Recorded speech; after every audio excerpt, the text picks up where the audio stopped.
Bearcat Bounce Podcast. Back at it again. It's Monday before July 4th. Love you, America. Happy birthday, Monday. It is a Monday following the going into of the Big 12 on Saturday. Also, a Monday following a ruckus, a wild, a crazy, a fun, a thrilling, packed weekend in downtown Cincinnati. Monday. It's also a Monday where there's plenty to discuss, including a mammoth commitment on the football front, a quarterback, one that is turning heads left and right. It's also a Monday where I get to come in, take a break out of the long and wild weekend here of the July 4th celebrations. And that's a Monday where we welcome in only one and two guys. Only one and two guys. My pals, the OGs who have been here from the jump. That's right. Without further ado, Aaron Smith, Chad Brendel. Gentlemen, how are we? Good. Good. If I was any better, I'd be twins. There we go. After that pre-show, I was in a was great waiting to hear that. Before the pre-show, I was in a great mood, but then Brent got weird. Just because I said I love July 4th and the weekend is great. Yeah, very American of you. Would you say that July 4th falling on Tuesday is the best day of the week for it to fall on? Would you say that's probably the best? I mean, as far as I had to work today. Just in general. And tonight. And then tomorrow I have to do 6 to 9 on radio. Okay. So I don't get to enjoy 4th of July at all this year. So no, I would disagree. So maybe Rachel had to work today too. So no, it's inconvenient really. It's kind of a pain in the ass for being and honest. there's no days off for the kid. But right. Work's off tomorrow. Yeah. Not for me. Right, for Aaron. Yeah. But yeah. Would have been better to have the weekend with Monday. Like Monday would have been good. Okay. Friday, Monday, Tuesday, Wednesday, Thursday is just a weird day for a holiday. Unless it's like Christmas or obviously Thanksgiving. I think Wednesday's probably the worst because then it's like you have to go in type feeling. Monday and Tuesday, and then you have to go back Thursday and Friday. Right. You don't really get so the next definitive. Next year, the 4th of July will be the worst.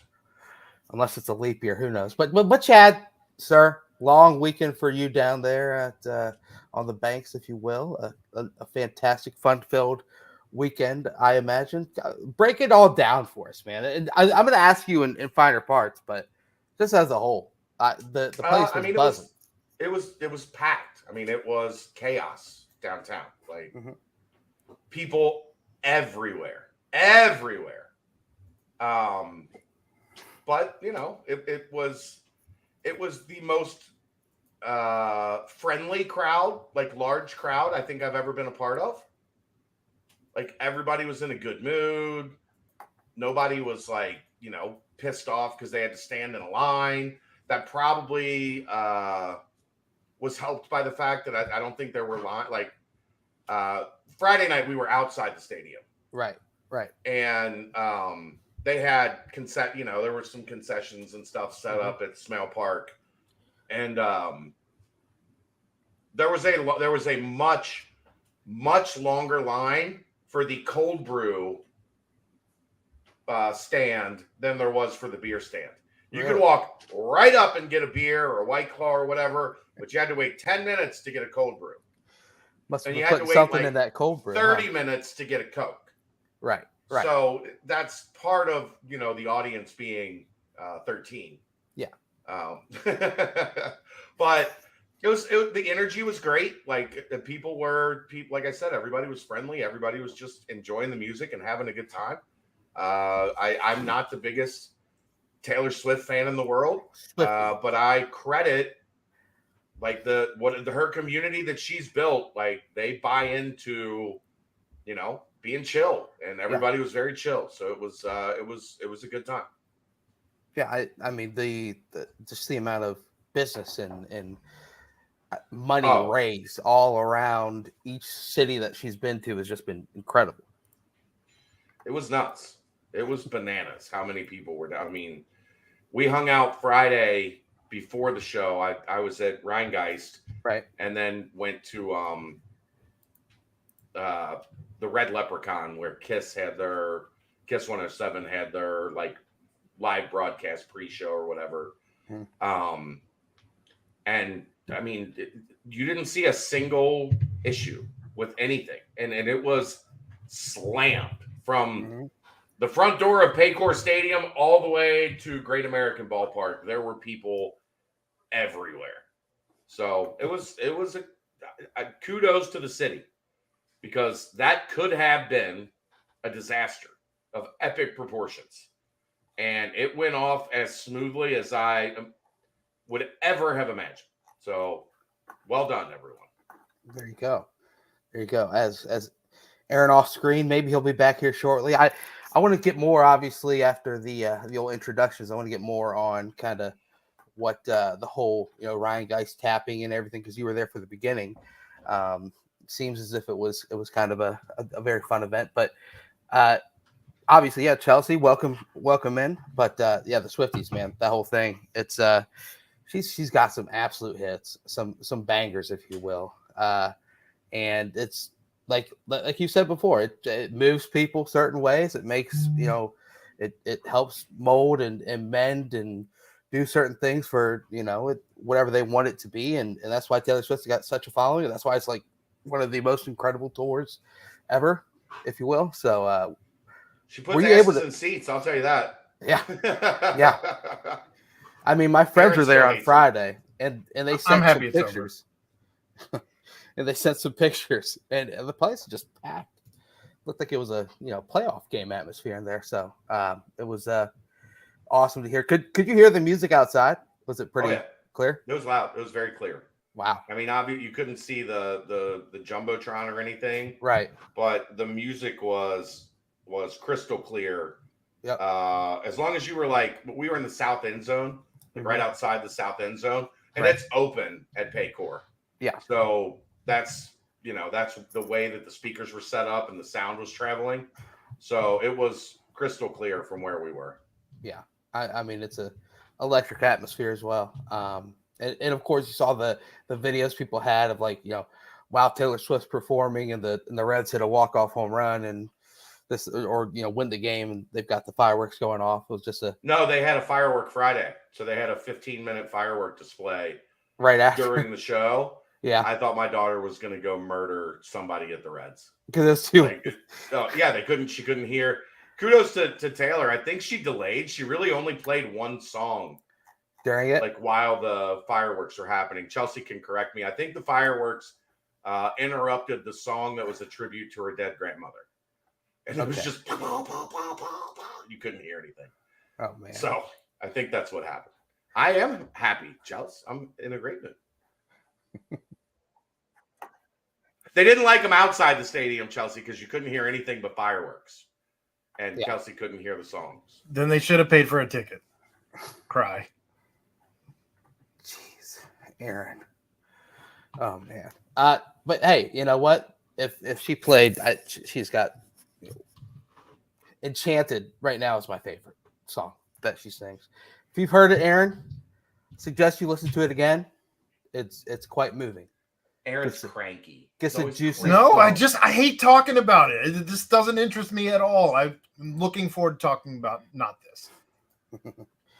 It's all right. It's all right. Well, Aaron, then, hey, I'm going to pass it to you then. And enthrall me with your fun weekend. How are we? Both the kids hit home runs in their baseball tournaments. Were they Little League home runs or the Power Boys? I mean, it's all 12U and 8U, but still over the fence. Like they weren't running around trying to beat the ball to the home plate. So right. It was a good weekend for them. Both came in second in their tournaments. So well done. There you go. Any plans for the 4th tomorrow? Anything fun on the docket? Just gonna cook. Got some meats to throw on Blackstone. So some smash burgies? That and some varieties of dogs. Oh, jalapeno cheddar wurst. Okay. We also have some beer brats. And Big Red Smokies. So okay. Hot dogs. There you go. Love a good Big Red Smoky. Mm-hmm. Ain't nothing wrong with a good hot dog. Nice and tasty, look crisp. Would you have a hot dog eating contest, Aaron? Who do you think's winning that? In between who? You, Chad, myself, Royer, Dave. I'm saying Keegan. Royer. I'm gonna go Brent. I think if there's a little competition on the line, I think it'll come down to Royer and I both like. I'll just start. I wouldn't rule out Keegan. Keegan's young, high metabolism, good endurance, probably. Yeah. Yeah, I mean he works out. Like he's in good shape. True. He could probably eat a lot of dogs. They call him the Glizzy Gobbler. You know, that's his weekend festivities. I don't know that anyone calls him that. It's okay, Chelsea. Aaron just doesn't like things that make other people happy. It's fine. Right. That's fine. Yeah, if it's your birthday, he will purposefully not text you until the next day and be like, "Hey, what's up, man? How was your weekend?" But that's just Aaron. And that's talking T Swift here on the BBP. And you know, if you're on your way to T Swift and like you're trying to beat the crowd and get there on time, and all of a sudden your car breaks down, you got to hurry up and detour to Danco Transmission and Auto Care. Danco Joe will hook you up real quick, and he will be able to get in and out, get yourself a nice fixing. Well, $10 off that, or 10% off of any other thing you need. Danco Joe will hook you up. You can no longer mention Taylor Swift to Danco Joe, but you can mention Aaron Smith and Chad Brendel and the BBP and Bearcat Journal. And Danco Joe will hook you up. So Danco Transmission Auto Care. Love you, Danco Joe. Love you so much. But yeah, as we mentioned, there was something else that went on, not other than the Taylor Swift concert this weekend. But there you go, Aaron. You guys are going off in the chat. But the big thing that happened was as the clock struck midnight on Friday night into Saturday, it was the what do we call it? The segue into the Big 12, the long awaited official in the Big 12 for the Bearcats. Guys, when the ball finally dropped, when the slipper fell off the foot, running away from the AAC, what were you guys' feelings? Were you both awake at the midnight drop? I imagine, Chad, you were, because you were in all the craziness still. But when midnight finally hit, what was the feeling that you guys had? I was just kind of getting home and getting settled from a big night downtown. A long day. Yeah, a long day. I started at noon at Rheingeist, and I think we got home at about 11:40. Oh. So made it home just in time. But I mean, I guess it's kind of weird because we've known for so long now. So this was just making it official. But it was good to know that I'm never going to have to cover Tulsa Empole again. Right. Like that's what is more important to me is getting how much better for business it's going to be to cover games that matter all the time, instead of looking on the calendar and going, okay, this game matters, and then you got 2 weeks, and then this game matters, and then you got 3 weeks, and then this game matters. Like, knowing that every game means something is going to be a lot of fun. It will. Well, I heard Aaron, just initial thoughts when that Friday turned into Saturday and the official for Cincinnati. It was obviously a little different as a Big 12 headquartered in Central Time, so it's kind of like a double dip, if you will. Get to celebrate New Year's a couple different places at the same time. But when the ball dropped for you, thoughts, feelings, emotions? In that moment, the couple minutes there after midnight, I just wished my dad was here to get to see all of this come to life. I mean, It would have been a really cool moment for us to share, and unfortunately, he isn't here for us to do that. But that was where my head was at. Just we're finally there, and it would have been cool if he got to experience that. Yeah. I mean, that's the crazy thing is like, it's long been a journey, not only for fans and, administrators and this, that, and the other. It's like literal families have been through all the trials and tribulations of Conference USA. It's interesting. There was my friend chat, there was a picture of Conference USA back in 2004, and 0 teams are currently in the Conference USA that were in 2004. That's just how much sports and college sports have completely changed since then. And some teams have boosted up, others have fallen down, others are still middling around in the AAC. It's kind of it's an interesting thing, but Cincinnati is one of the few who have been able to level up to the top of the quote unquote Power 5 now. And I mean, it feels good to be able to just say like Power 5 conference. We don't have to dick around and throw out the Power 6 anymore. Or never did that once. Yeah, well, neither did I. But never once did I, other than making fun of it. Never once did I claim Power 6. Yeah, fuck out of here. Pinto did a great job of that as well. So I didn't hate it. I mean, like, you gotta love Oresco for it. It's like, you're the worst. We're the best. That is not even a part of the conversation. That's just like, we're the skinniest kid at fat camp. Right? Hey! Exactly. It was one of those things where you knew how much it bothered people who were in the Power 5, right? It was kind of like the Buckeye State, where we knew we haven't beaten Ohio State since like 1961 or something. So I mean, it's just one of those things where it's a subtle dig and pisses people off, and that's my type of humor. Right.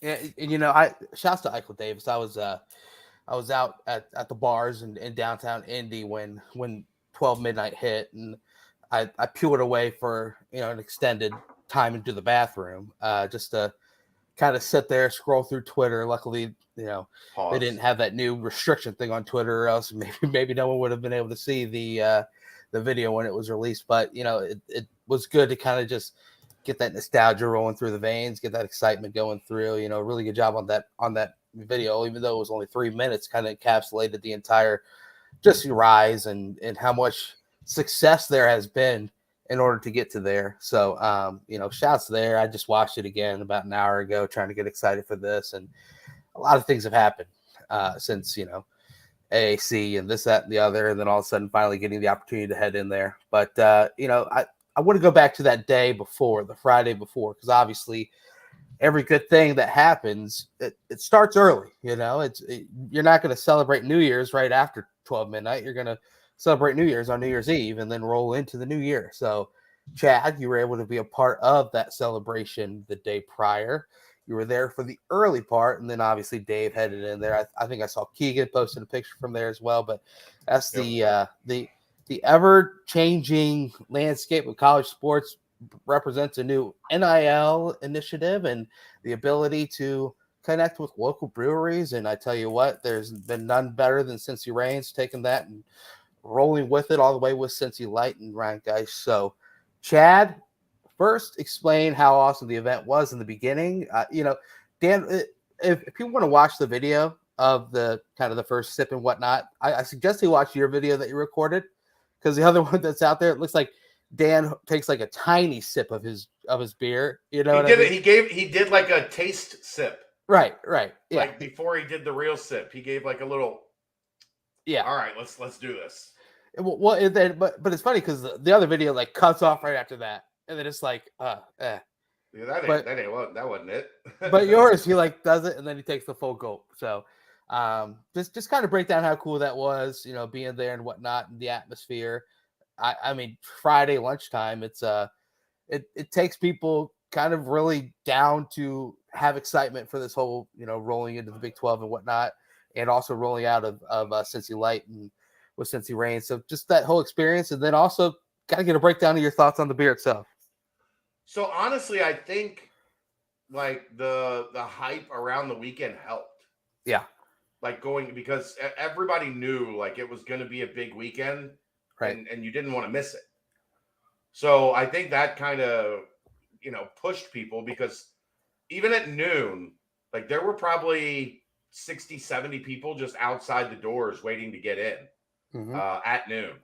And then a steady crowd flowed in. Like if you were where we were sitting, we had a good view of the door, and people were just steadily filing in I was there for about 2.5, almost 3 hours. Yep. And it was a steady crowd. The upstairs, like the rooftop bar, was full. And then all the tables, if you've been to Ryan Geist, all the tables, the tap room is massive. And all the tables were full. So it was really well attended. Got some free cheese conies out of it. Skyline was there. That was nice. There we go. And I mean, most of the main festivities were that night, but you should have seen the delight on everybody's face when they started figuring out you could buy those 32-ounce Crowler cans, right, and like take them to go. Like those things were gone by middle of the day, like before the night. Josh, the cans will be available in stores in August, from what we've heard. So look for that in August. I think the count is up to like 45 restaurants that they have on tap already. So yeah, it was a really cool event. And the beer is exactly what they set out for it to be. I think that's the best way I can describe it. Which is easy drinking. It's game day. Easy drinking, like no bitter. Some light beers kind of have that they did too much on the barley, they did too much on the hops. Like they've got maybe a little bit of a bitter taste. These things were smooth, man. I had to be careful because I had to go meet up with my daughter and, be a dad. But I think the first two went down in about 25 minutes. And somebody asked me if I wanted a third. And I was like, well, I definitely want a third. But if I drink a third, I'm going to be here until 6. And my daughter is going to like stab me in the neck. Right. For not being down there with her and holding my dad responsibilities. So I stopped at 2, but it is very, very good.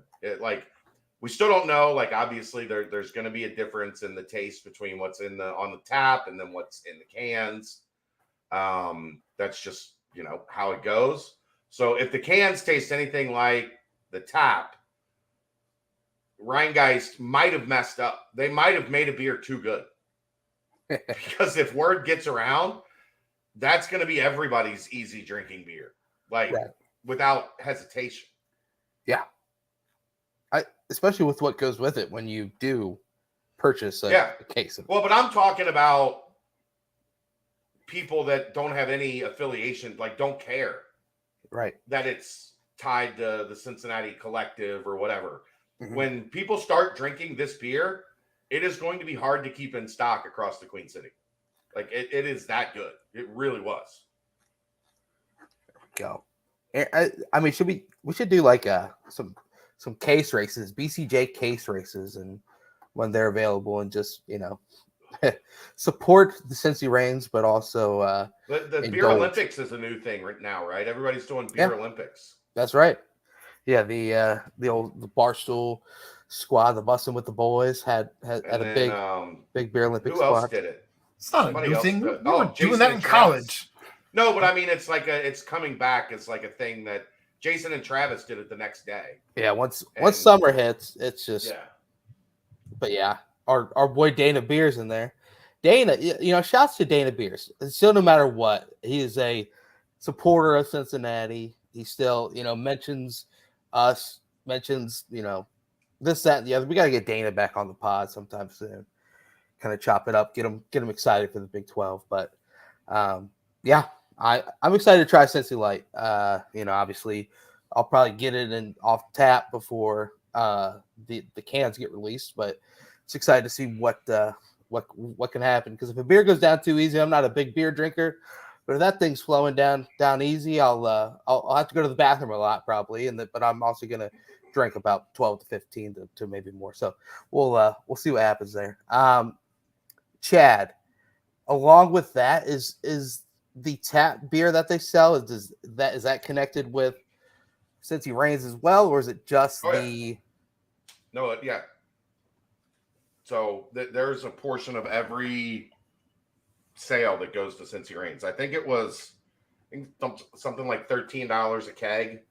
Wow. We'll go to Cincy Reigns, and then $1 or whatever it was of every $2 case. Yep. $2 of every case that gets sold. $1 of every 12-pack. There we go. So yeah, it did go down too easy. Like it's almost like Right. I'm gonna drink a lot of these. 40 kegs of Cincy Light in 48 hours. Yeah, they sold out of kegs before the end of business on Saturday at Ryan Geist. They sold out, which is roughly 49.60 pints, I believe. About 5,000. I think it was $1 a pint for the initial thing, right? That they were doing. So $5,000 to Cincy Reigns there, and if you continue to do that, and you stack $5,000 every 2 days, that's a successful contribution to the collective. There we go. Aaron, anything more on Cincy Light? I know you're anxious to give it a try. I think can't speak too much on something that I haven't tried yet, but no, I'm definitely anxious. Well, the event itself, you lived vicariously through all the posts and whatnot, like I did. Yeah, I was watching. Mike Boston was getting tweets out quicker than I could, and he was actually saying the things that I was thinking about how jealous he was of everybody who was able to attend. And I mean, the main thing as well is like the fact that it was very Cincy, obviously Cincy based with the Bearcats and whatnot, but to the point where I believe there was a kids throwing station, throwing a football, I imagine through a hoop or whatnot, and I had a picture sent to me that the footballs they were using looked like they were game used football from the college football playoff game, which is that just adds only to the allure and the excitement of the rise of everything that is Cincinnati Bearcats. But that brings me to my next little topic, and before we could fully move on to a new thing, you've got to give a hat tip to the past. You got to rehash the past and then close that book and shut that book and hopefully never look at certain parts of that book ever again. So, it's a goodbye to the AAC and the years that were, leading up to the Big 12, this, that, and the other. So I'm going to go around the horn, start with you, Chad, Aaron, back to myself. Just kind of some favorite memories during the time in the AAC. It can be as broad as you possibly want it, or it can be as particular, personal as you want it to be as well. Leaving. Aside from leaving. Oh, well, you asked. Easiest cop-out answer there. Aside from leaving. I don't know. I guess beating Houston and making the playoff. Yeah. Seeing the elation. Actually, the most fun of that night for me was when the reality set in that, okay, Oklahoma and Baylor kind of eliminated themselves. This is... If Cincinnati wins this game, they're going to the playoff. Yeah. And seeing that energy permeate through Nippert Stadium, they're like, all right, it's not up to anybody else anymore. All of the shit that was talked during that season, they're not good enough, they don't belong, they're just squeaking by. Anybody else is going to get in but Cincinnati. And then you got to the finish line, and all they had to do was win. Yep. And that energy in that stadium that night is one of the more electric feelings that you'll ever experience in the history of UC athletics. Because it was, we control our destiny in a season where they were told you have no control over your destiny. Remember the beginning of the season? Doesn't matter if Cincinnati goes 13-0. They're not getting in. We're not letting them in. They're not getting them in. We're moving them down every time we have a chance to move them down. We're moving somebody ahead of them every chance we can to move somebody ahead of them. They're not in the cool kid club. They don't belong. We're going to toss We're going to toss them out as soon as we get a chance to toss them out. And then you get to 7 o'clock or 8 o'clock. I think it was a 7 o'clock kickoff, whatever it was. But you get to the kickoff and the reality sets in. Win and they're in. All you got to do is win and you're in. And they did it. And for me, that one stands out. The 2 AAC basketball tournament championships were both really, really awesome. Yep. Other than that, right. I mean, what even is the American like? It's going to be so funny looking back at it, and unless they, I mean, obviously it's going to be extremely difficult for them to level up and be considered on that upper echelon. But I mean, the American Athletic Conference, the AAC, I always just thought that name was initially just so strange. But you know what? We were in it, now we're out of it. So, Aaron, you're America, hell yeah! I still think that should have been the tagline. Aaron, your lasting memories from the old AAC. I would say probably my first camp as part of the Bearcat Journal umbrella. Okay. There you go. I think that was pretty special to me, as going to Camp Higher Ground and getting to hang out as part of the working media and what have you. Mm-hmm. That was pretty cool. The Houston Championship, of course, getting to be there on the sidelines as you and I were standing there and all the phones came out. That was surreal. Well, that's a moment I'll never forget. Yep. That was just indescribable. Then being on the field as everyone was rushing onto the field, me and you kind of hanging back and just watching it all unfold. A little mini tear rolling down my face, if you will. That was pretty cool. Then going to the college football playoff. Don't lie, it was a big crocodile tear. Yeah. It was what's his name? Clinton Portis. No. Is that who was standing? No. No, Sean Moreno. No, Sean Moreno. Yeah. That's the craziest thing I've ever seen in my entire life. The tier, I mean. But also going down to the CFP, going down to Dallas and getting to hang out down there with just the fans of both the Bearcats and of Bearcat Journal, walking around and having people call me by name. It's pretty cool. Getting to hang out with Chad down there a little bit, and just all of it was just pretty crazy. Bearcat takeover in Dallas, man. Arlington was red and black, baby. Go ahead. As a fan, just getting to see what we did in Notre Dame, like that whole season was crazy. Mm-hmm. Getting to watch the AAC championship for basketball, just taking that all in as well. I'm kind of with Chad on those points. Yeah. I don't know. There's just a lot of cool shit that happened. A lot of not so fun stuff as well, but it's a new chapter. A lot more memories to be made. So it really is. It really is. I'm going to piggyback off you. Obviously, that Notre Dame game, just the fans taking over Notre Dame Stadium, arguably the best win in football history. Obviously, it was a moment as well. It also, of course, shouts to the Blarney Stone there off in Notre Dame, and shouts to Olivia Rodrigo. I'm going to steal a page out of the football recruiting staff's repertoire and say, if you know, you know. So shouts to Olivia Rodrigo and the Blarney Stone. But that was a mammoth win. Of course, obviously, everything that you guys have said, just a couple more to throw on top. October 4th, 2019. It was a Friday night. Chad, I'm sure you know this one pretty well. It was when Sauce Gardner kind of blew up onto the national scene with his pick six in the win against UCF, which at the time you could probably say that was the biggest win in program history, or at least one of them. It was up there, yeah, for sure. Well, I mean, UCF had been, the big dog. So anytime you take down the big dog, that's a big win. Like you knock off the king of the block. Yep. It was awesome.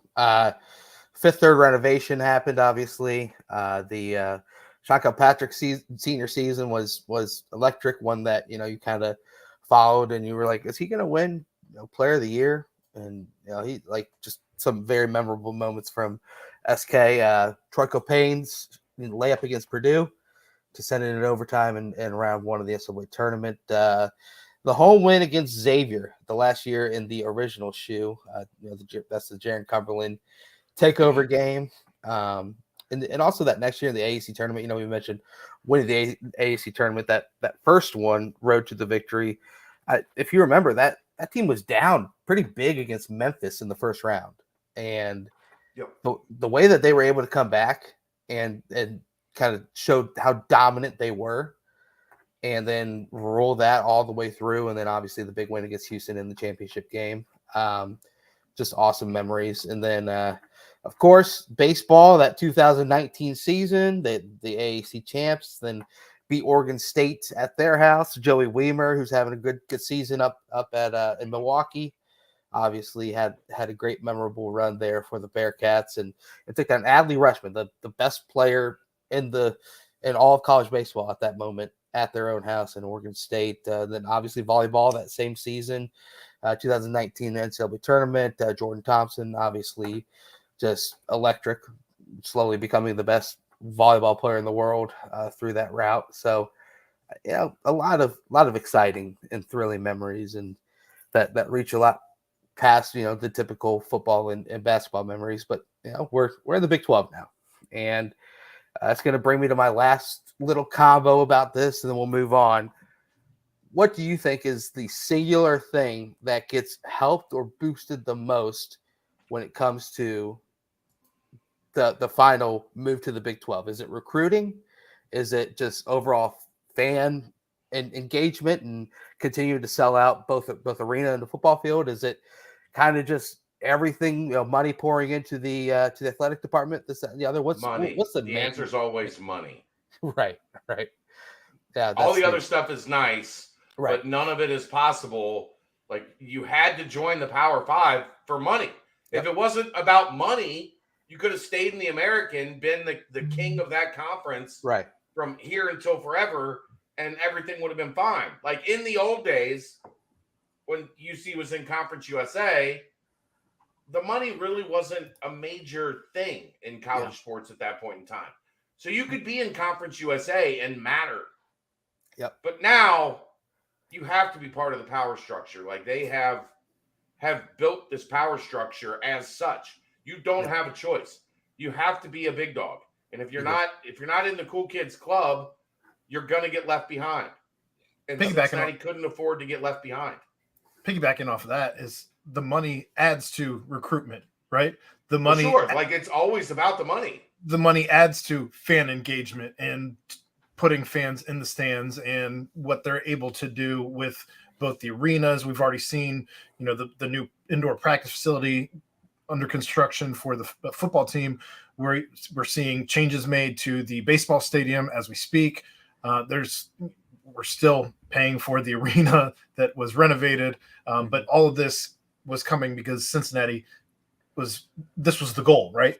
Yeah. To get to the money. Yeah, the goal was to make more money. To get to the money. So that all it kind of is all encompassing because of you're essentially making almost 10 times more than what you were making. So it's going to have a gigantic impact on campus. And for all those people writing the news articles, it's going to be real interesting to see what the school paper's writing about how much money the sports teams are bringing in at this point now. You can't keep copying and pasting. As long as that idiot at UC Claremont that can't get a real job at a real university, as long as somebody puts a mic in front of his face, he's still going to talk shit. You can't keep copying and pasting the same article anymore, because now they're bringing in. Come on, man! I'm telling you, they will. They'll still write it. We'll laugh at them even harder than we have in the past, but they'll still write the article. Yep. Promise. Ugh. Wow. That's how this works. That kid got kicked off a baseball team when he was a kid. I know that feeling. Something, yeah. Did he? Or is that that's Aaron's prediction. That's okay. Aaron's response after getting kicked off a baseball team as a little kid. Aaron, I would have kept you on my team. Well, mom got me kicked off. That's a story for a different day. Wow. You know what? That might be a story for the end of this podcast story. It might be. I am locked in. I'm locked in now. There's not a lot of meat in the mailbag. I'm gonna say I won't be able to focus the rest of this podcast now. I can't wait to hear the story. But yeah, I mean, obviously money's the answer. But like you said, Aaron, it just enhances everything as well. And you know, it's awesome to think the momentum going into the Big 12. And sure, this past football season was a little bit more wishy-washy than the one prior, or the prior to, if you will. But it's a little hard to replicate what happened in 2021 and 2020 respectively. But just the feeling of the amount of fans that got locked in on the football program again, with the rise all the way to the college football playoff, and then the ability of West to kind of really rejuvenate the basketball side of things as well. Just, it seems like momentum is something that's really strong heading into the Big 12 as well, which is an awesome mixture to have.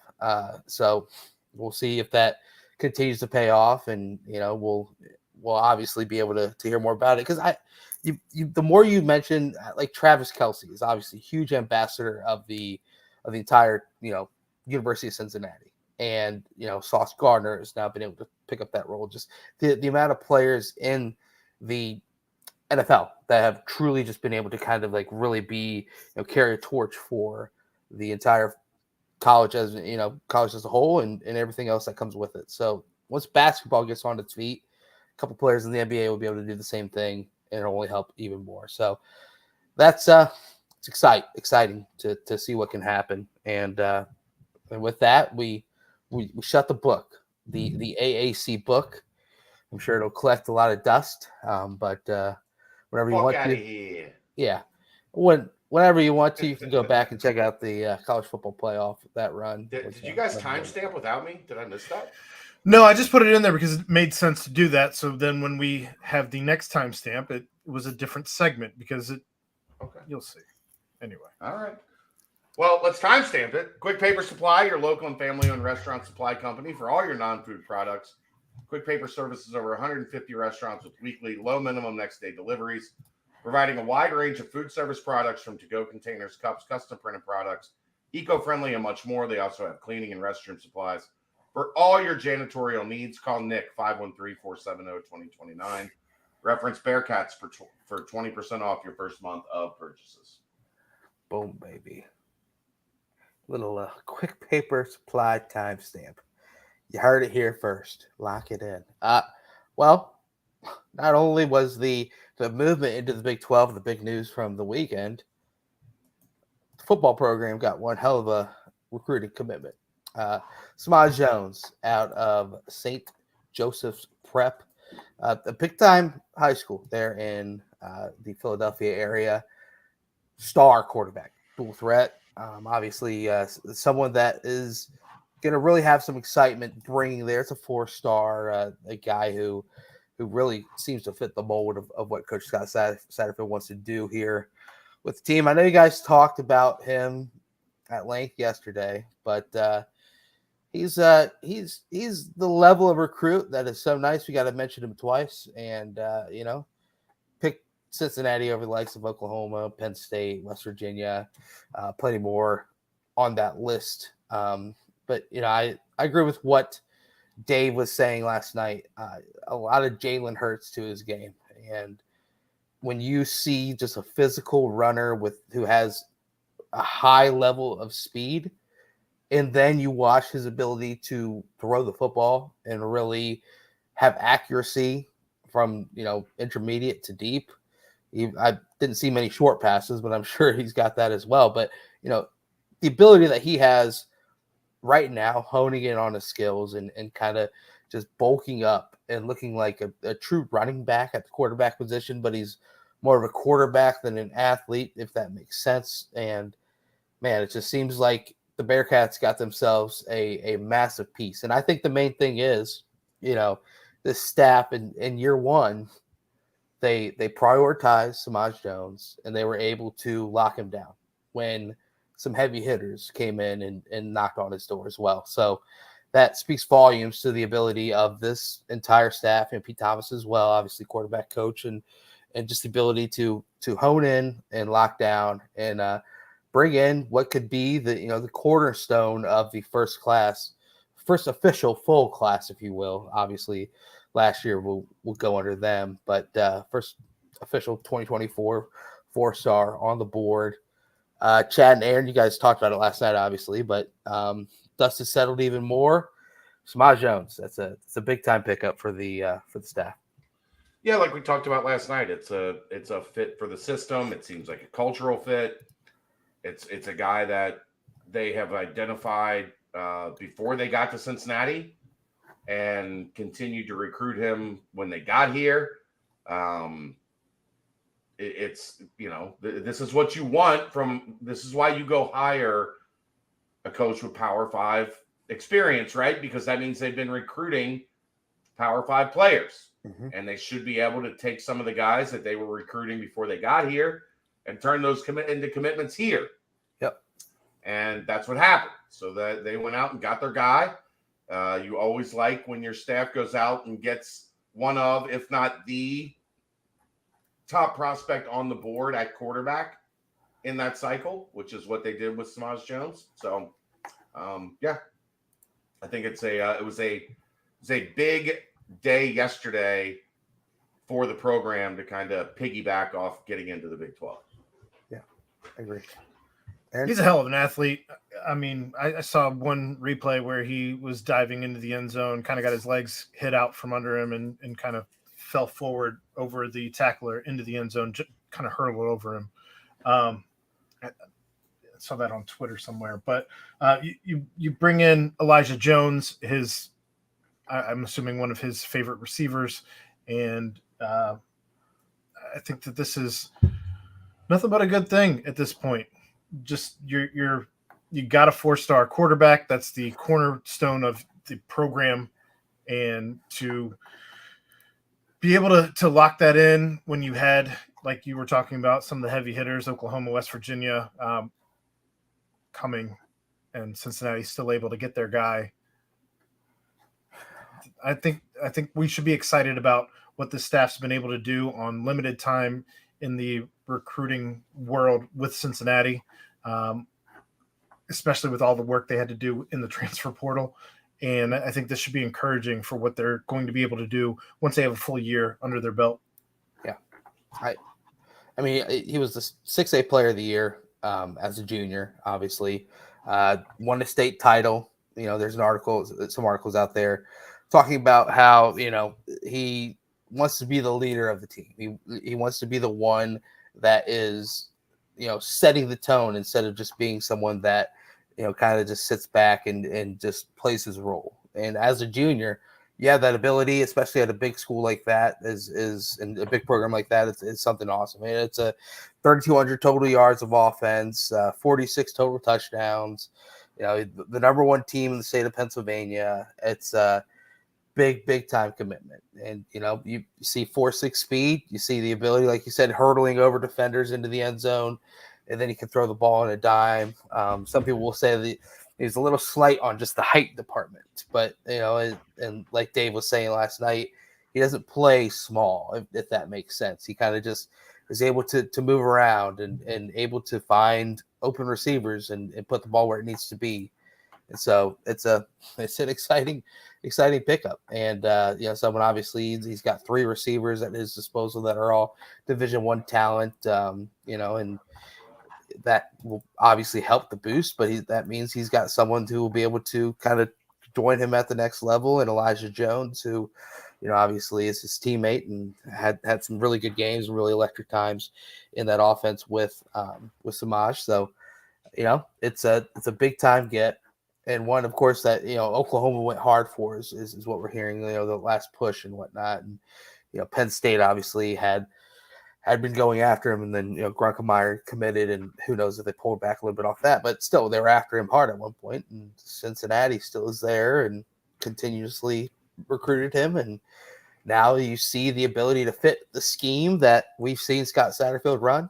And man, it's a lot of excitement. Him and Brady Drogosh and obviously Brady Lichtenberg following this next season. That is it's a good quarterback room that just continues to get better. And wow, excitement. Obviously, we'll see how it plays out and how he does this next season. But when you're pictured as a showcase for a game against IMG Academy that will be coming on ESPN this year, you're a pretty big time player. And Smosh Jones is a big time player, and Cincinnati did everything they could, prioritized, scouted, recruited, and locked.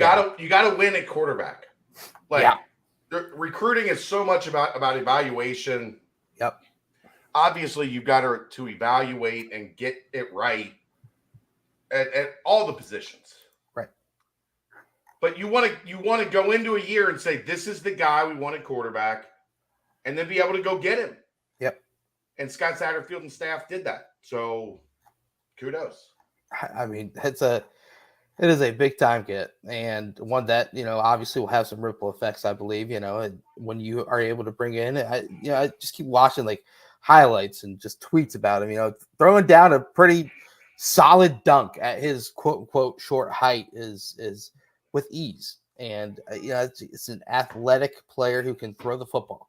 Not just we mentioned athlete a lot of the time, but he's one that can throw the football as well, and that's when you see how exciting and how much promise he truly has. And if you fit that prototypical 6'3" height with everything that he's had, I mean, I think that obviously the staff will still recruit him as hard as they could, but who knows how the final would end. But man, it's a big addition, and so that leads us. Anything more on Jones? I know you guys kind of went in depth last night, so.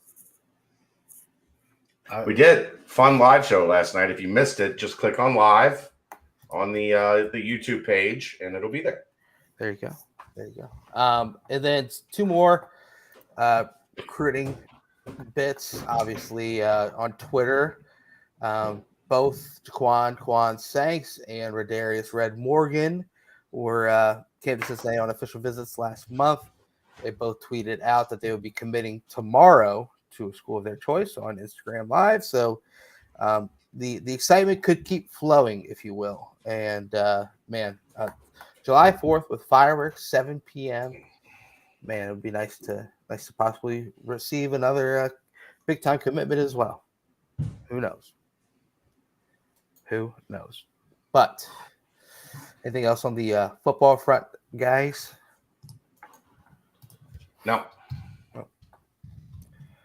That was a quick, and that's talking football on the dog days of summer before July 4th on the BBP. I don't know if we need a timestamp there or not, but yeah. We get it anyway. There you go. Quick Paper Supply, your local and family-owned restaurant supply company for all your non-food products. They service over 150 restaurants with weekly low minimum next day deliveries, providing a wide range of food service products from to-go containers, cups, custom printed products, eco-friendly, and much more. They also have cleaning and restroom supplies for all your janitorial needs. Call Nick, 513-470-2029, and reference Bearcats for 20% off your first month of purchases. Yeah, baby. A quick jump into basketball talk. Not too much on the basketball side of things. Dan Skillings named the Monster of the Week. Are they done with summer workouts at this point, Chad? Or is it? Because I know normally when Mike posts that. No, they go all the way through July. Okay. It's June and July. You get 8 weeks. Okay. Yeah, because I feel like whenever Mike posts that picture of them kind of decked out in chains and with no, that's like the halfway point because they get to go home for 4th of July. Okay. Fair. So that's kind of the we're halfway there deal. Yep. Obviously, the talks of the halfway there feel would be the transformation that Jamil Reynolds currently has. Man, what are your thoughts on that one, Aaron? He doesn't look like the same person. I mean, yes, he does. He's still a giant human. He still looks like a giant human being. But he's clearly He's clearly cutting weight. He's definitely transforming his body, and assuming that's all part of what he was asked to do. Right. But I think you have to be excited for the guy. You have to be excited for the way he's trending, and I know we talk about this all the time, but Mike Rayfeld is a special human that's able to bring out some crazy things in that weight room. Yeah. And I mean, my favorite thing is that he posts that, and everyone on the staff is like, only halfway there, man. It doesn't stop now, and so that just speaks to buy-in and whatnot, and it speaks to how awesome Mike is at his job too. Right, he's the best in the business, like for real. Oh yeah, there's no doubt about that. I mean, you just see, obviously, there's a few holdovers still from that UConn national team from when Mike was there, but still, it's pretty awesome to see. But aside from that, the talk of Jamil, and obviously the noticing how just freakishly long and athletic Aziz is as well. Chad, you guys kind of barely touched on it a little bit on the BCJ pod, but Jeff Goodman did tweet out from a source that the D1 Council was also informed that the overwhelming majority of the second-time undergrad transfers thus far have been denied waivers. There were exceptions, but minimal. Many of them have been ruled on thus far. Were football, but it doesn't bode well for all those trying in basketball. So no idea. I don't pretend to know what the NCAA is doing. I have no idea. We'll see. I have no insight on that process. The people I talk to all say the same thing. We have no idea what's happening. Yeah. Like the NCAA doesn't inform you. They ask you to submit the information. You submit it. They decide, and then you can appeal based on that decision. That hasn't happened.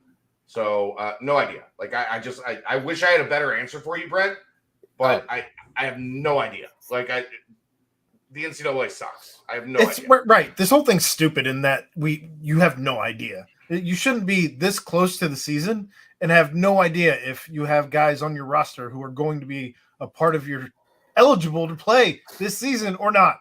Like, what are we doing? Yeah. About 4 months away from the beginning of the year. So, and sure, that's a lot of time, but it's a lot of time also where you got to figure things out pretty damn quickly, especially the number isn't significantly high for basketball 2-time transfers, but it's still it's something that is just a gray area that could be completely avoided if they didn't decide to do this significant crackdown in other sports up to this point. But man, it's kind of keeps me up at night sometimes. But I kind of brought it up just to mention more that Goodman also had Wes Miller on his, I guess you can call it a pod. It was kind of a live Q&A type setting.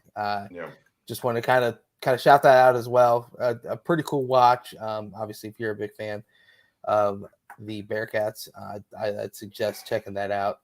Kind of gives you an insight to more Wes Miller as a person, as a human being. And then he's on there with Drew from Baylor, and then the head coach of Missouri State as well. So it's a good watch. Had some really good points and some things that make you think, and just kind of speaks to the kind of guy that Wes is as well, and probably why so many people just fall in love with his personality and really kind of see, hey, you're a real person. You might be a crazy psycho college basketball coach, because that's what they all are, but deep down you're a real damn genuine human being as well. So and of course, Chad, good interview with Coach, kind of breaking down everyone on staff, and he sounds excited. The main takeaway from that for me is talking about Vic firing up a bunch of threes, hearing that John Newman is healthy, and Josh Reed put in some massive work in the offseason. That on top of obviously some of the tidbits on the incoming players, the transfers and freshmen as well. So I'm still excited, but that damn Goodman tweet, obviously, it is what it is. I mean, we'll see. Who knows? Like I wish I had a better answer. Yeah, but who knows? Like I don't know. I think a lot of people have had a better answer. But speaking of new players, new incoming freshmen, Rayvon Griffith. Did you guys see the monster poster dunk that he had in the Smith League over the weekend? Yeah, I had Taryn actually was at Taryn Bland, that is my producer when I fill in for Mo, was at the Smith League yesterday. Okay. And said Rayvon was awesome. Okay. So yeah. He had one dunk in particular, and I cannot completely confirm, but after some investigation, it was Darius Baisley that threw the lob, I think. But I think he dunked on Mamadou. I think that's who it was on. Maybe, yeah. It was definitely on Mamadou. Yeah, did you get a closer look at it? It was. I think I have the picture. Let me see if I can find it. Yeah. While you're looking, Bearcat DH, what's the deal with Prater? Is he still with the team? Yes. Why would he not be? I don't know where that question comes from. Yes, he is still with the team. The Bearcat DH, the designated hitter, who would that be for the BCJ pod? Not good fielding, but can swing a good bat. Nico. Nico's our DH for sure. Okay. Like you want Nico up in the clutch. Yeah, that is Mamadou for sure. Oh shoot! That's absolutely Mamadou. you got the pick before the dunk. Wow. Okay. Yeah. Oh, poor Mamadou. 100%. That's Mamadou. Yeah, for sure. Well, that's who we need to have on this pod at some point in time. Yeah.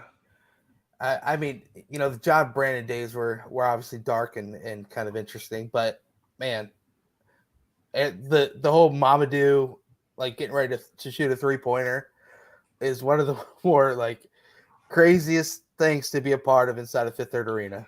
Because it's like, no, dude, like shoot it. It was 50%. But what did he say in that 80%? Yeah.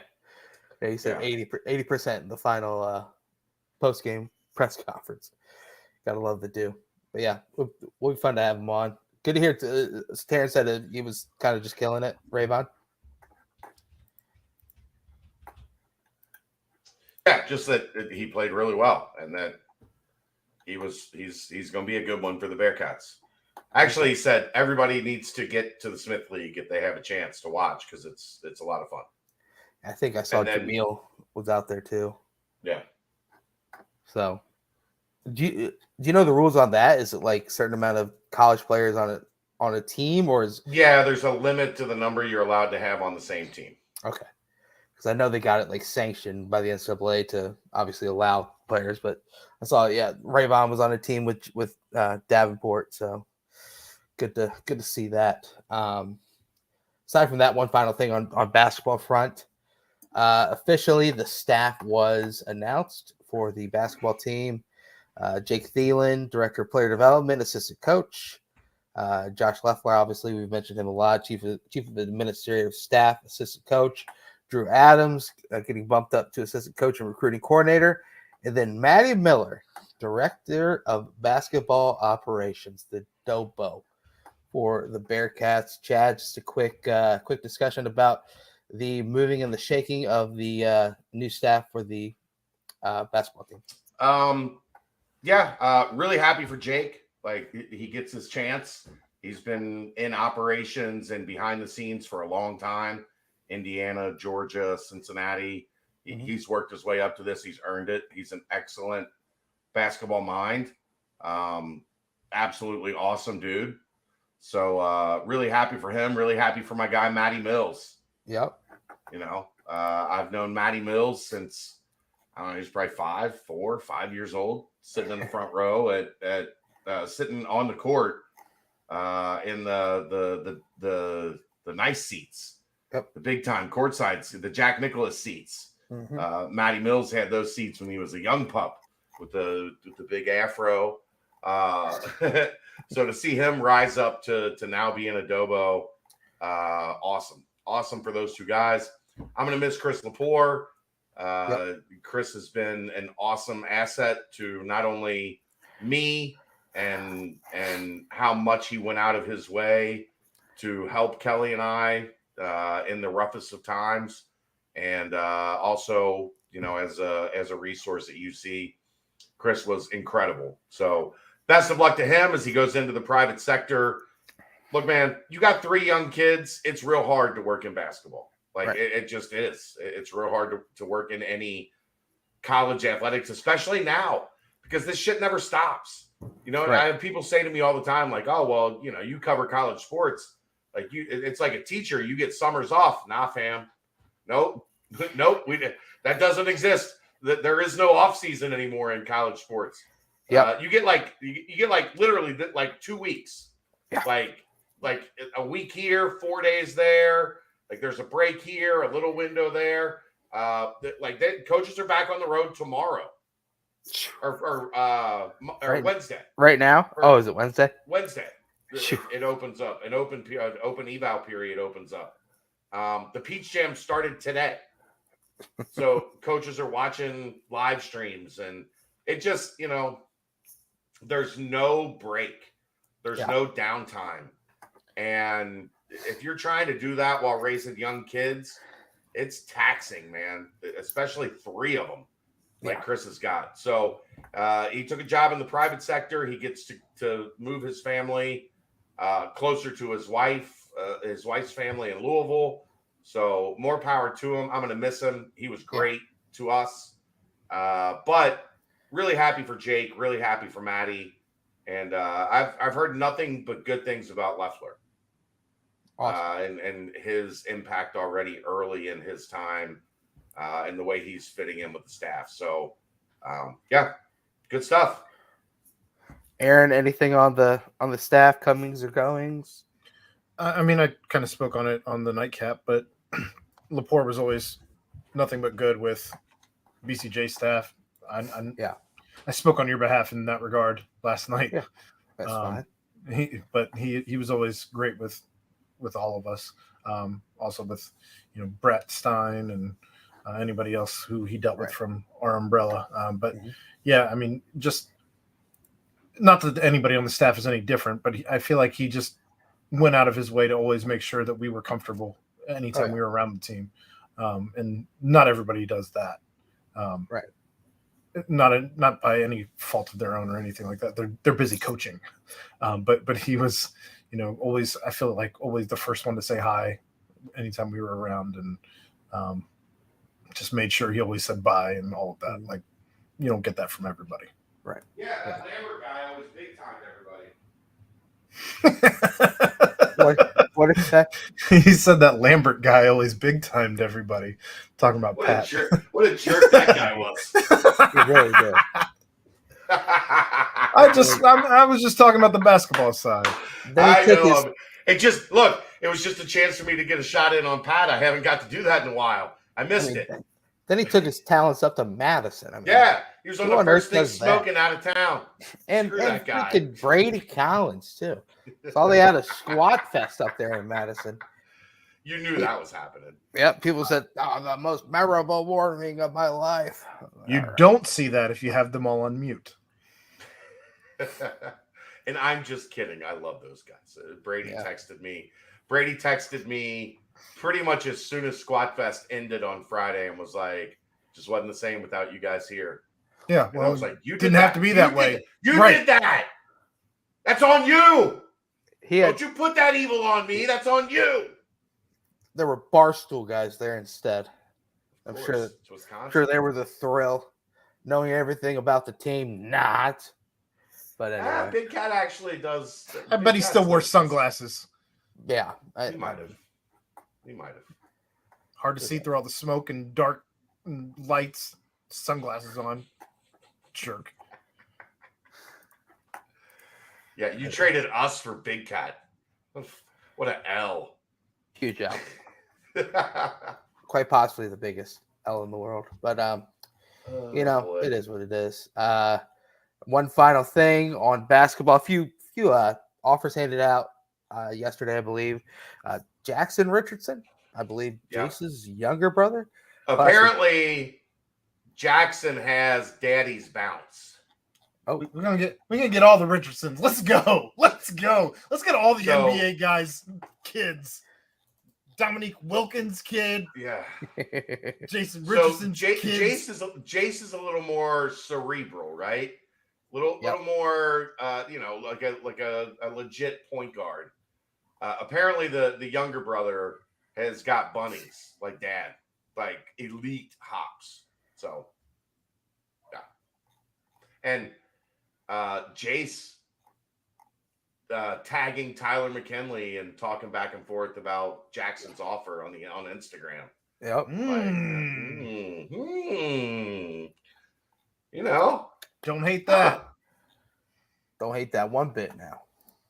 Don't hate that one bit. But yeah, I mean, 6'6" already at the class of 2026. Man, that's just insane to even say out loud. But yeah, I mean, bring in all the former NBA players, youngins, bring them in. I mean, just NFL players, NBA players, whatever. Right. We'll take all of them. Shame that Carlos Boozer didn't play for the North Carolina Tar Heels, but it is what it is.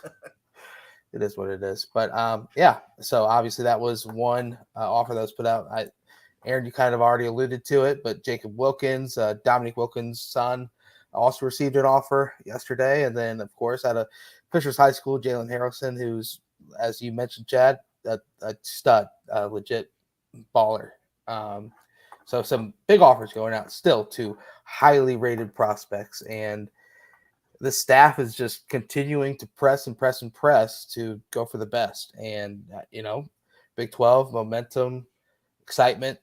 But yeah, I also found it kind of interesting that, they're all 2025 and 2026 obviously is that kind of what this period is like, Chad, where it's more checking on the youngers, and you already have the 2024 class kind of scouted and know your main targets that you want right now and kind of go for those. Yes and no. You're still out there seeing if anybody has a big summer. I mean, right. the list of guys that had big summers and ended up becoming Bearcats and really good Bearcats is long.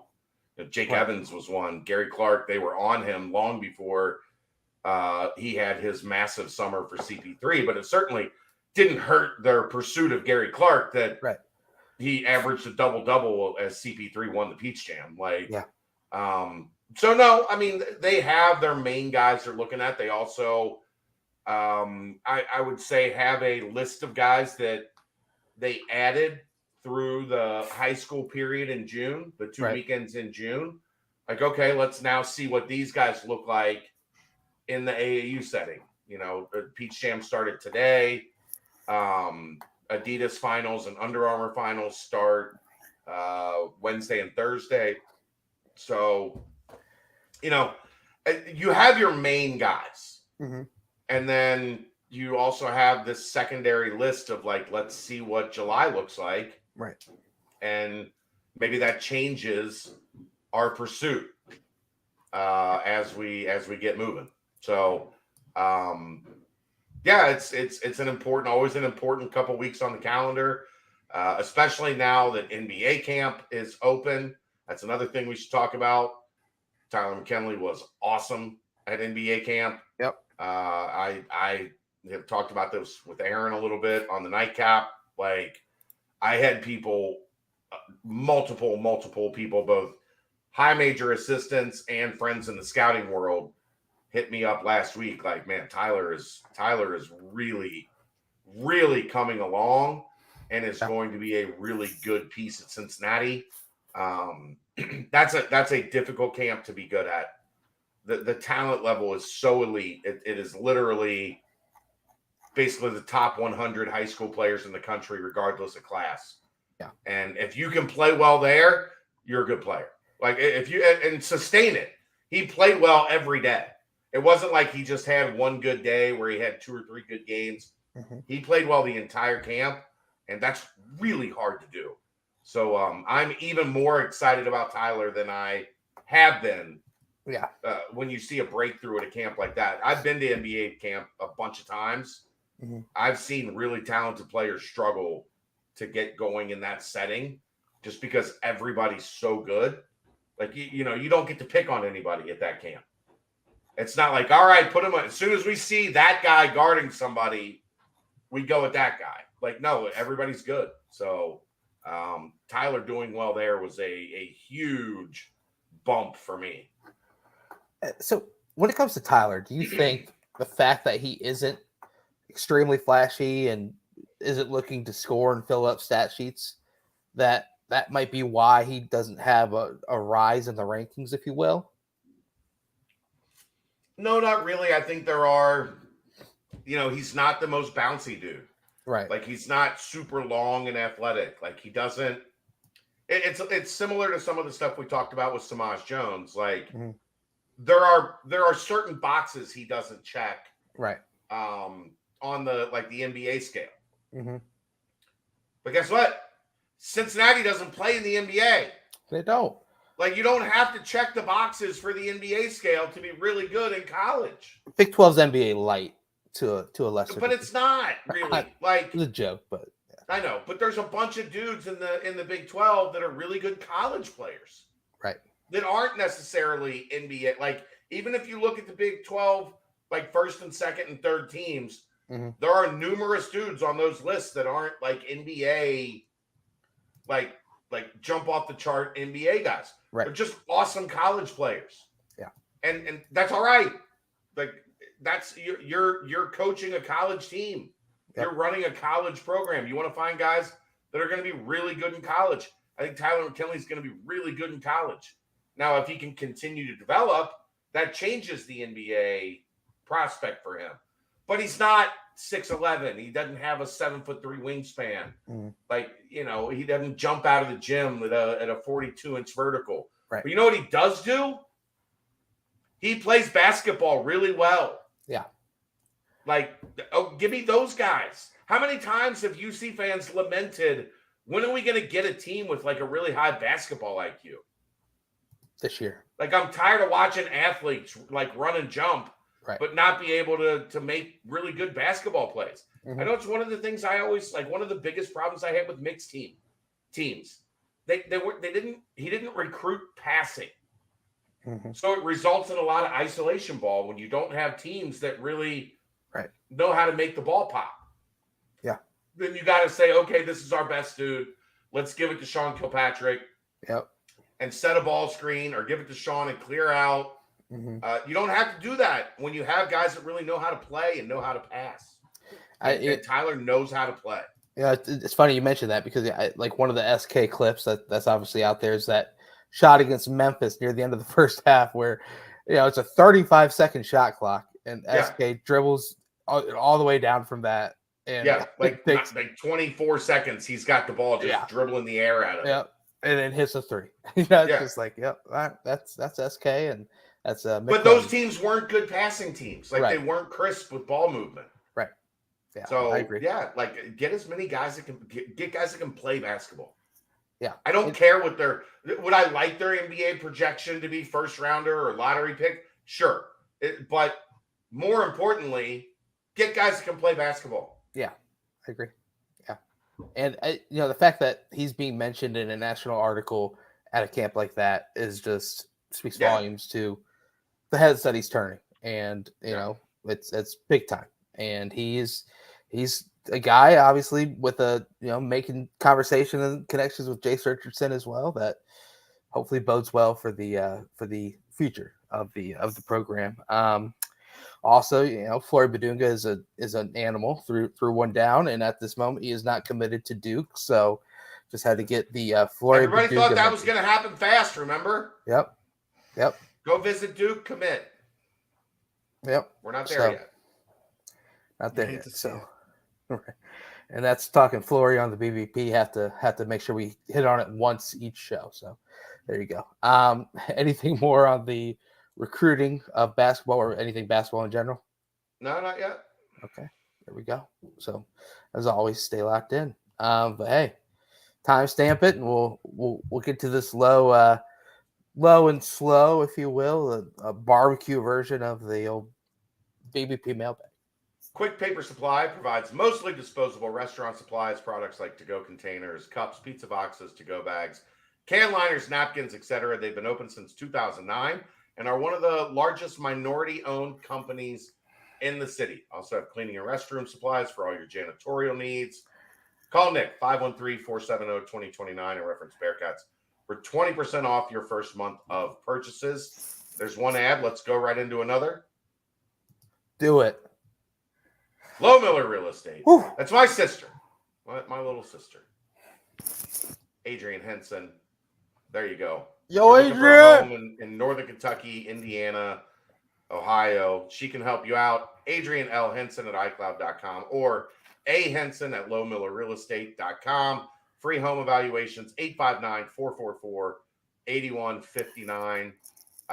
Call her and tell her brother's a jackass, and she'll hook you up. There you go. There you go. Yo, Adrian, right into the mailbag. All right. Let's mailbag it up. I like it. Love your headband, Aaron. Thanks. It's a USA for you podcast listeners. Accurate. Starting in the football portion of the mailbag. And we did have mailbag in both on both bearcatjournal.com and on Twitter. So I'll be bouncing back and forth and trying to do this as seamless as possible. So in your honest opinion, what would be more effective for our football team? If our offensive is methodical and possessive, i.e. running the ball, chewing up clock, and allowing our defense to dominate, or the offense is to be or the offense to be more explosive.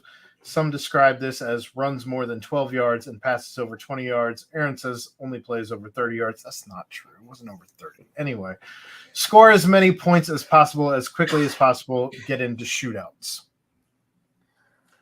I think that's too risky. No, it's too extreme on both. There is a happy medium where you run the ball. Let's make no mistake. They're not running the air raid. They're running read option. They're running wide zone. That's what Scott Satterfield's offense is. But they still want to throw over the top and take shots and make big plays. So the right answer is there's a balance. If I have to pick one of the two, the problem is we've never played in the Big 12. So we don't know exactly what it looks like to know if methodical and possessive works, because methodical and possessive could result in, a lot of 31-21 losses because you tried to control the clock. They scored in a minute and 40 seconds and you didn't have the ability to keep up because you're running the ball and being, careful.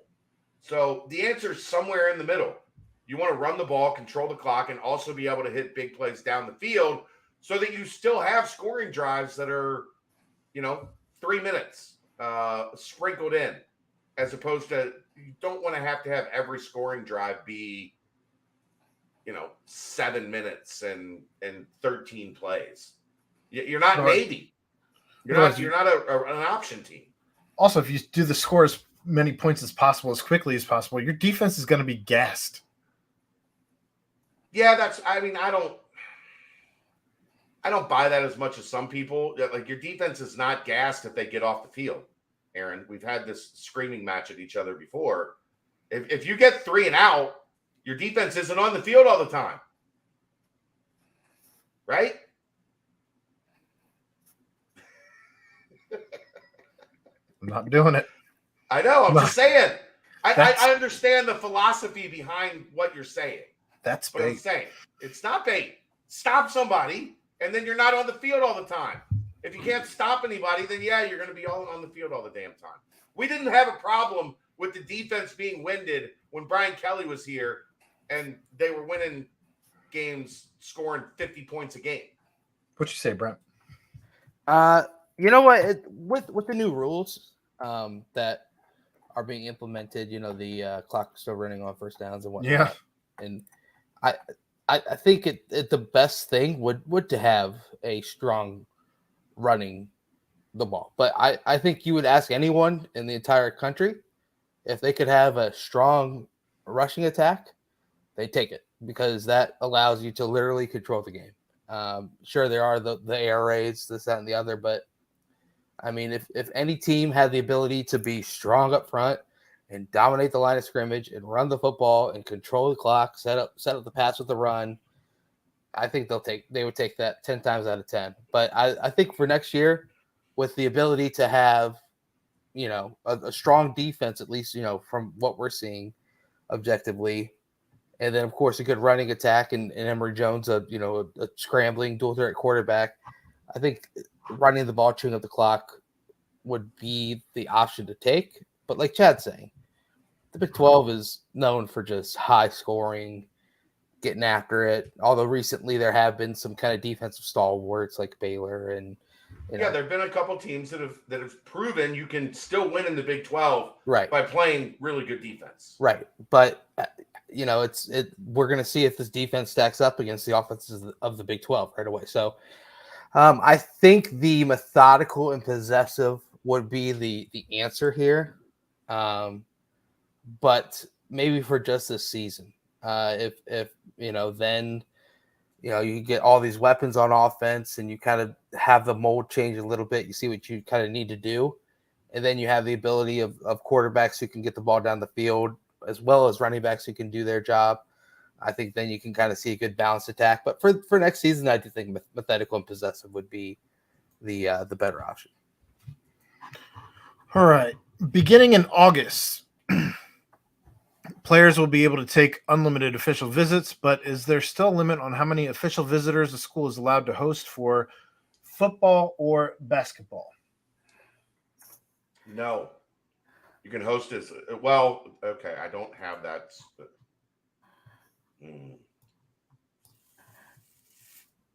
I don't think so. I think that went away as part of that. I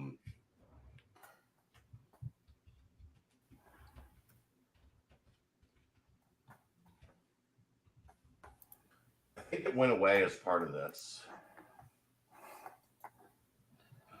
Should we stick a pin in it? Give me a second. Like,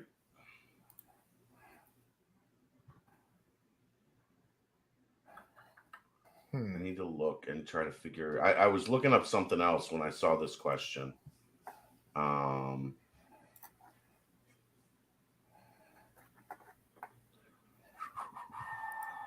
It doesn't say.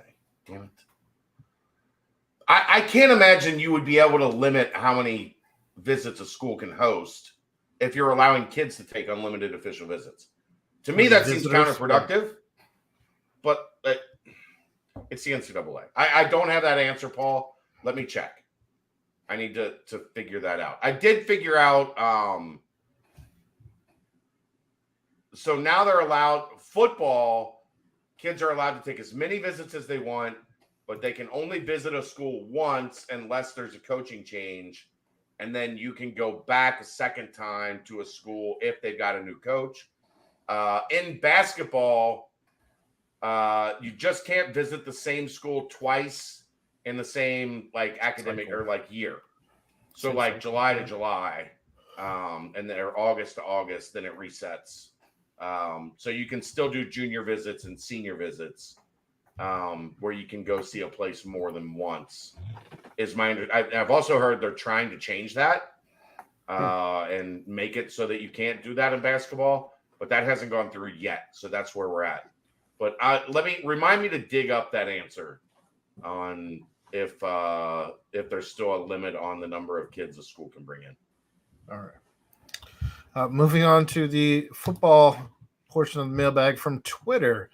Any word on Nippert Stadium Big 12 upgrades? A year ago, people discussed an additional scoreboard being added and sound system upgrades.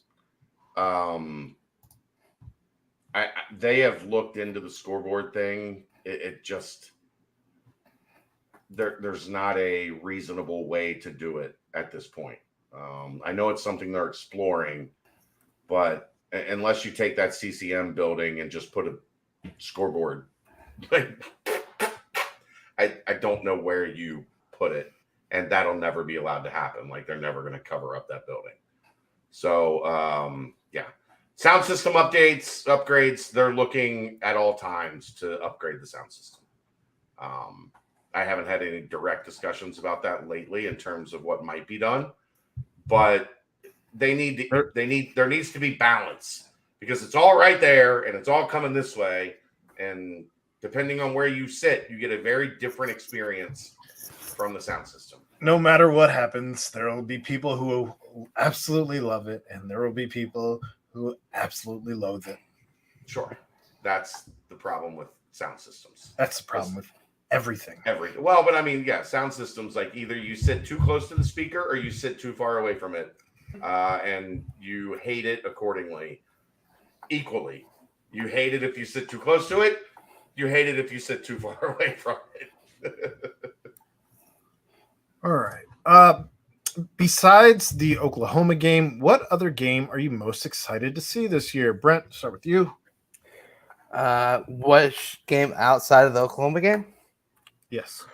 Oh man. And it's hard to just dwindle it down to just one, but I would say I have a good one. I would say probably Pittsburgh, just because you stole my answer, you son of a bitch.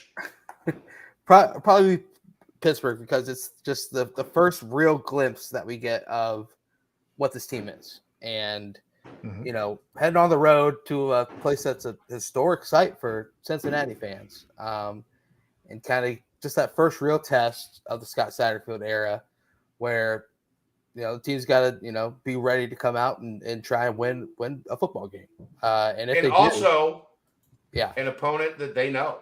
Yeah, right. He played Pitt every year at Louisville. They are, and they had a pretty successful record against Pitt at Louisville. So that's no stranger to Scott Satterfield. I think it's a huge kind of measuring stick for this, where this thing is going to be in year one. That Pitt game. I agree 100% with you, Brent. Yeah, it's also just as hard for me to drive to Pittsburgh as it is for me to drive to UC. So it works out really well for me. And the thing is as well, if the Bearcats do go on the road and win that Pittsburgh game, that atmosphere and excitement leading up to the Oklahoma game will be unmatched. And it's expected to be pretty good. Right. Correct. They are. But it'll be interesting to see. You headed into that Oklahoma game 4-0, and there's going to be a buzz. And all the high talented players, there are high talented players that'll be on the team this upcoming season for the football team. Those guys will be juiced up and maxed out for that Oklahoma game. So I think Pittsburgh might be the most important game on the entire schedule this year. So we'll see. It'll be exciting. I don't disagree. Well, I will say, since you guys covered Pittsburgh pretty well, I'll say West Virginia as, again, just another rivalry game that it is reborn this season. Another school that's only a 2.5-hour drive for me as well. So I'm excited about that. But just another one to check off the list for Bearcats traveling in the Big 12 that we all get to go see. And here's a fun college sports tidbit, gentlemen. San Diego State sent a letter to the Mountain West before the June 30th deadline saying it's staying in the conference. One problem. The Mountain West says it already left and now owes an exit fee of an estimated $17 million. I mean, they go to one Final Four and act like you just run everything. What a stupid situation that is. Yeah, that's horrible. It's the Pac-12's fault. It's not even San Diego State's fault. Well, yeah. They just want an answer from the Pac-12 by June 30th. That's all they wanted. Is one of you two now at a bowling alley? What's happening in the background? Is it me? No, it's fireworks. My house. Oh. Yeah. It sounds like when a ball hits the hardwood. I did want to mention, though, real quick, that they would be 3-0 entering that Oklahoma game, not 4-0. Just wanted to cover my tracks there a little bit. Yeah, we have 3 out-of-conference games now. Yep. Real quick, this is a more important question, Aaron. What games is Brent missing this season for a wedding? Yeah, I got lucky, man. The weddings are falling. The same thing happened this past year. It was a wedding on the. Honestly, I don't know how I even survived this past year. What it was a basketball game on Thursday night. Then Cincinnati played ECU on Friday night, and I went to a wedding that Saturday. So it kind of similar to that this year. I dodge every conflict of the schedule when it comes to the weddings during fall. So kudos to my friends and kudos to the Bearcats. I believe some people made some calls before schedule release, and they just made sure that there were no scheduling conflicts, and all systems go. Unreal.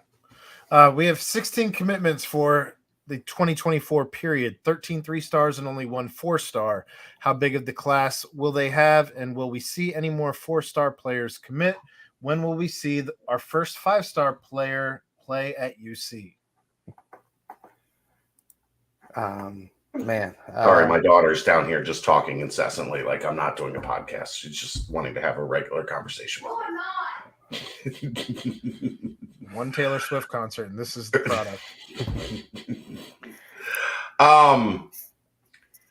I would guess like this is the really hard part. Here's what you also have to consider now in the new world of how many people are going to transfer. You don't know. No, well, not only that, but guess what? Transfers now, because you're only technically allowed 1 transfer. Those guys are guaranteed for the rest of until they graduate. So all of the transfers you brought in that are not grad transfers or like ready to be done, they are yours until they're not. Like, so it's going to become even harder to predict how many high school transfers you're going to bring in. And then they already have basically a transfer wing, a portal wing of the recruiting department. Like, they brought in people that were experts on transfers. So 16 already, 20, 21, 22. I have a hard time seeing it ever get to 25 again unless, there's extenuating circumstances, because you're just going to want to save a bunch of spots. Any more 4-stars? Maybe. I don't know. Paul said there will be 5-stars on Oklahoma when they come to Nipper. Paul's right. Silly Paul. He said, when will we see our first 5-star player play at UC? Silly Paul. I see what you did there. Silly Paul. Silly Willie. Maybe never. I don't know. Yeah, there's only 32. That have never landed a 5-star. There's 32, and they go to like 4 schools, 5 schools. Right. Like, I don't know what to tell you. How about a 5-star that is committed to the basketball program that is just on the field on a visit? Does that count? We've had those already. Yeah. Or we've had 5-stars visiting the basketball program. Right. On the field of the football game, yeah. I mean, those count, so we'll see. All right. Moving on to the basketball portion of the mailbag. Who from the current roster is using the last year of eligibility after this year, and how does this affect Wes's recruiting? Who's in their last year of eligibility? I think that was the way that the after this year part throws me like I don't know. The COVID stuff, I don't have any. I don't. What?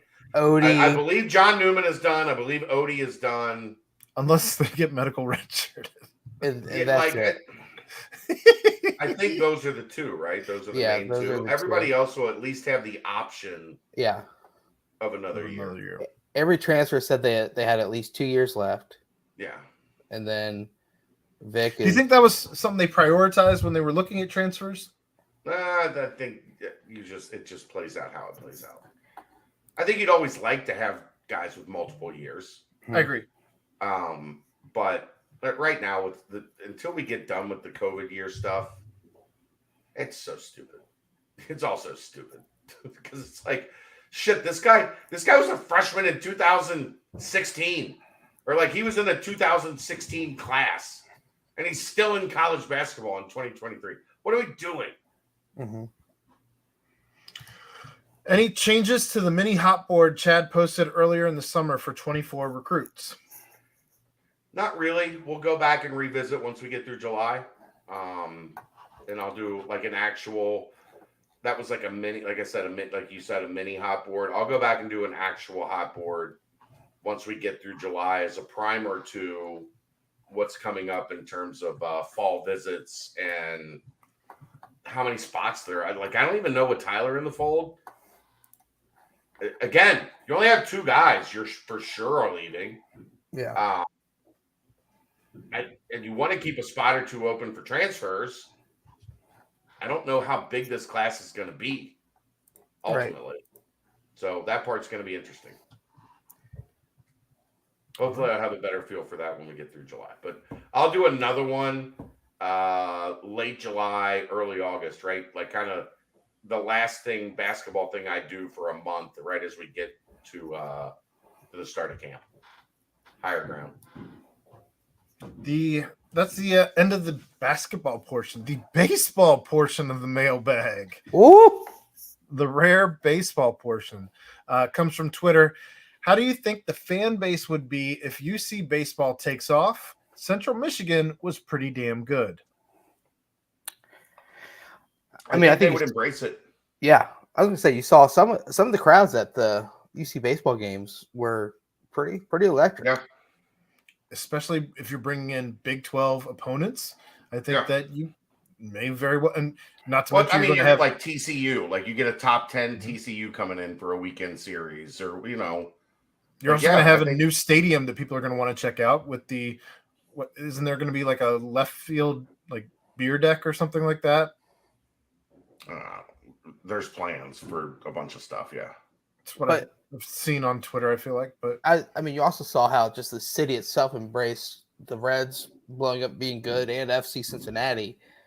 So I think in the summer they're looking for anything to kind of grab a hold of and really have some fun. And I mean that'd be obviously the early parts of summer for the UC team, but those months where there's really not much going on, I think a lot of people would probably be like, all right, yeah, let's go ahead to this UC game. They're 10 games above 500. Let's go check them out. They're tracking for the NCAA tournament. They got a top 10 team coming to town. Right. Let's go. Yeah. If there's an excuse for shot skis or the Bearcat involved in dugout shenanigans, I'm here for right. it. Hey, baby. Here for all of it. All right. And the Banks portion of the mailbag. Who would win in a Roman candle fight? Not me. I will not be in a Roman candle fight. I'm a 45-year-old single dad. I'm not lighting Roman candles and aiming them at anybody. I think we should all take the Roman candles, and as UC Merck was there to Merck. Watch. Right. Yes. Also, what are the best fireworks in your opinion? The ones that I'm really far away from. I think watch them in the sky. I think Royer and Nico would be fun to just kind of watch them run around with Roman candles. But that's just a me thing. But aside from that, I mean, Chad, how are the dogs doing with fireworks this year? Are they? Tiger hates it. Yeah. The puppy doesn't seem to mind too bad. She's just laying right here. Yeah. Tiger is curled up in a ball back here in the corner, like shaking. Yeah. He is not a fireworks guy at all. Yeah. Bailey hates that's like I want to throat punch every person that lights off like mortar shells at 2:00 in the afternoon. What the fuck is wrong with you, asshole?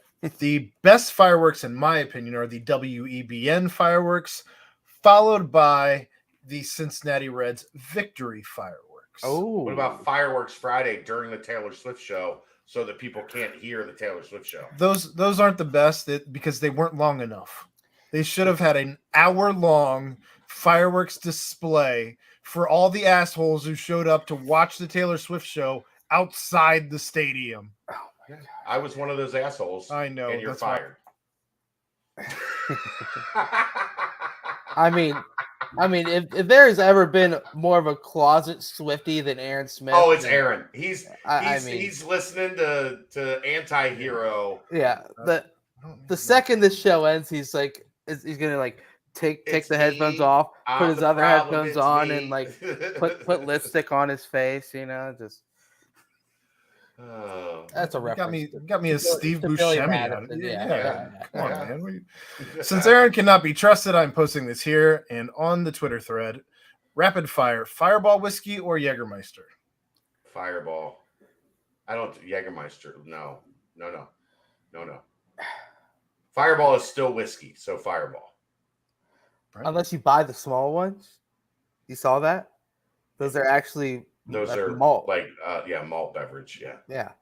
But they asked actual Fireball whiskey. Yeah, I think my business partner loves freaking Jaeger bombs for some reason, so I've been taking those recently, but I don't love them. For me, it's Fireball, especially on the golf course. Can't go wrong. I hate them both, but so I'll drink either and just not be happy about it. But yeah, snow cone or Slurpee? Snow cone, easy. I'm gonna go Slurpee.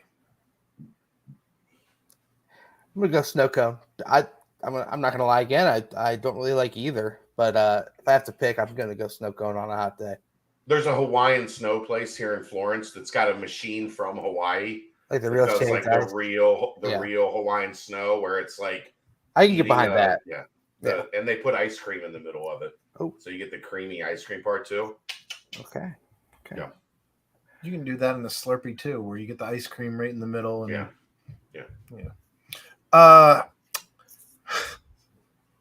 Skins. Herpes or having to go to a UCF tailgate every week? Still a tailgate. I've been to a UCF tailgate. Yeah. I've been to a UCF tailgate. UCF still hasn't really figured out how to do it right for their tailgate scene. It's way too widespread. Agreed. They have no idea to just let's kind of centralize everything. Instead, it's just pockets here and there. But I mean, it's still a fun time. It's still better than herpes. Yeah. 100% of the time, every time. Every still better than herpes. And also, as Skins also reached out to me on Twitter, so I want to go ahead and touch on that here. I didn't reply because it was in the midst of this wild weekend that was. But he did ask about the potential to find funding for the AAC updates. He was asking for a friend, and I think I'm going to reply to him and say Aaron is still on board with the weekly AAC updates. We just need what's the funding up to? Here's the problem. It's going to have to come from you. Your company is going to have to sponsor the AAC updates. And then that money goes directly to me, and then I make Aaron do it. Decide if Aaron, okay. That's the mailbag. Get us out of here, Brent. No final cookie crumbs, nothing. I mean, this is good for those out there that traveled for the 4th of July. And you're heading on your way home. You can just spin this real quick. You got some BCJ pod you can listen to. So, but yeah, I don't really have any cookie crumbs. We are what we are. It's a little bit of a lazy Monday. Hopefully we are. We're gonna have to start doing preview stuff. Like, we are on our way now that we're in July. We are a month from camp. Yeah. So things are gonna start picking up. Samuel Measle, you must be new here. It's an inside joke, so we'll invite you in. There was a certain group of BCJ faithful that wants Aaron to continue to do his as torture, his beautiful AAC recap as torture, even though we have moved on to the Big 12, because the Big 12 recap will happen. But the correct answer is there's no damn reason, Samuel. No damn reason. Just to torture Aaron. That's the only reason. Yeah, there you go. But hey, guys, a huge shout out to America. Hell yeah! Happy 4th of July. Hell yeah! Happy birthday. Welcome to Earth, bitch. Be safe. Be fun. Be proud. Be happy. But hey, we are in the Big 12. We're in the Big 12, guys. There's ain't nothing you can do to take that back. But here we are. We're living, man. But you know what? Shouts to America. Shouts to Chad. Shouts to Aaron. Shouts to Danco Transmission. Shouts to Quick Paper Supply. We love everyone. Love you, BCJ. Love you. Love you. Love you. But for my guys, my pals, partners. And shouts to Ryan. Hopefully you listen. We love you, buddy. But enjoy this and play safe tomorrow, by the way. But hey, yet again, for Aaron Smith and Chad Brendel, I am Brent Young. Another fantastic BBP presented by BearcatJournal.com. Happy Independence Day. See ya.